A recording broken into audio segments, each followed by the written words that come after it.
Hi Narada, lovely to see you here.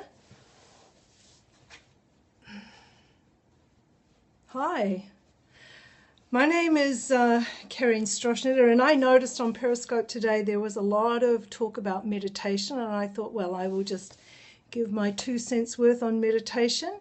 Now, I am not a meditation coach, but I'm a mindfulness coach. I use mindfulness to show people how to find more freedom in their lives, and mindfulness does include meditation. And I've personally been meditating for about 6 or 7 years.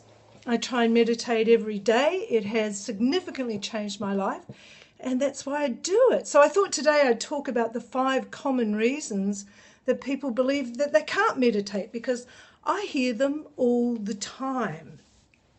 And I'm going to start from number 5 and I'm going to work back. The 5th one is that they believe that there's a special position you need to get in for meditation, high magic, and that you need to sit in the lotus position. That's that one where you have your knees contorted on your lap, which is near on impossible, or nigh on impossible for me, or hug a tree, or wear a kaftan, or chant. None of these things are necessary for meditation.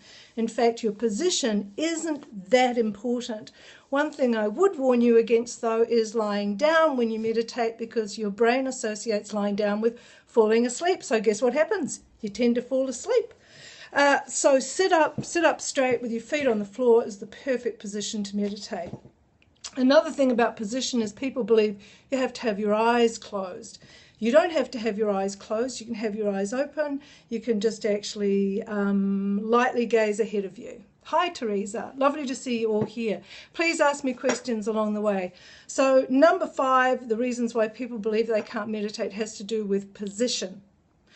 Number 4 is that they tried it once and it didn't feel right. Now, this is a really interesting one, and I hear this all the time.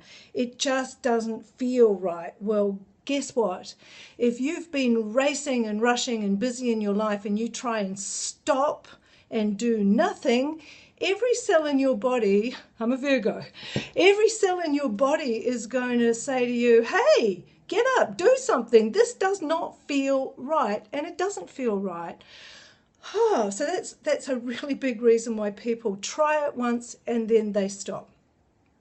They often do try it once and then they say, well, that didn't work, which is a really interesting, hello Mad Holmes, it's a really interesting one. And I say to people, well, if you wanted to get physically fit and you went to the gym and you went once and you walked out and you looked at your body and went, well, that didn't work, would that happen? Hi. No, it wouldn't happen, because we know that to actually change our physical body, it takes time, it takes persistence, and it takes repetition.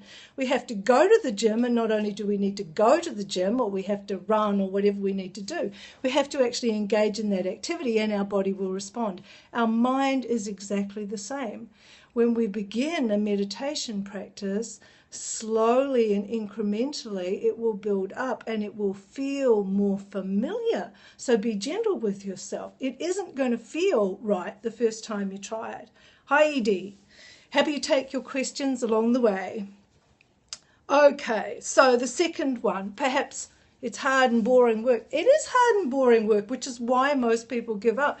They attach to it an expectation of something happening and something happening more quickly. Yes, hi, I'm from Wellington, New Zealand, and your last name is Ellington. Cool, hi. Yeah, sorry, I'm just want to go back to that one. It is a long game, but anything in life that you want to improve on and do well includes a long game. It's a bit like Pantene. I don't know if you have Pantene in your country. It's a hair product here, and the slogan that goes with it is, it won't happen overnight, but it will happen. And meditation is pretty much the same as that. So yeah, it is a long game. But the reason, the number one reason why people actually believe they can't meditate is they believe that it takes a lot of time. And it doesn't. Meditation can be just a few minutes every day. That's all it takes, a few minutes of actually sitting sitting quietly. Now, one thing that I did want to actually add in there, which is another really huge reason that people believe that they can't meditate, is that they think meditation, yeah, I do find fun in it because it transforms my life. It transforms how my brain works, how I think, how I feel, and how I react. But I just want to go back to this point of stopping your thoughts. It's not possible to stop your thoughts. You have somewhere in the vicinity of around 40, 60, 80,000 thoughts a day. That's what the brain does. However, when you practice meditation over time, the space between your thoughts just tends to just lengthen a little bit, and you get a little bit of freedom from that monkey mind. A great meditation practice that's really common in mindfulness meditation in particular is watching your thoughts. Thank you for the hearts, and allowing them to come in and noticing them and letting them go instead of getting trapped in the storyline. So meditation, tons of reasons why people give up. Probably the biggest ones is that they feel it's going to take a lot of time and it didn't work. When is the best time? Yeah, beginning of the day is the best time to practice. When you first wake up. I think it might be Deepak Chopra who talks about the RPM, rise, pee, meditate. First thing in the day, because your brain waves are doing completely different things first thing of the day.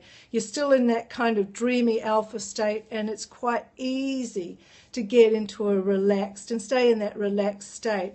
Whereas you're rushing frantically around during your day, if you try to stop, it's probably going to be harder for you to get to the place that you want to go to. But attaching an outcome, if I meditate, this will happen or that will happen, is another reason why people give up. They don't get what they want. In this world today, we seem to be wanting that quick fix.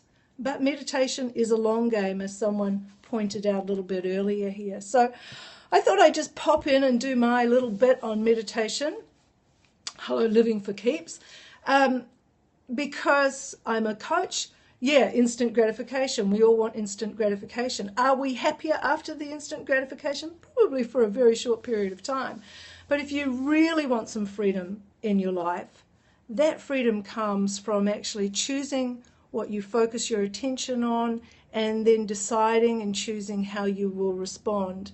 Meditation gives you a mind that is able to do that, to focus your attention and to respond in a way that you're proud of later. So I work with busy people. I use mindfulness as a coach to support busy people finding more freedom in their lives. I want to thank you for being here. It is a very, very chilly day in Wellington, New Zealand today. Thank you for the hearts. We have snow on the mountains, but the clouds have come over and the mountains are now obscured. So thank you once again. If you want to find out more about me and my scopes, you can swipe left to right if you're on iOS, or I think it's up if you're on Android. And yeah, meet me over on Twitter. I'm really up for answering your questions around mindfulness in particular. I'm no meditation expert, although I have been meditating for a very long time. It was 104 in San Antonio. Ooh, that sounds hot. Okay.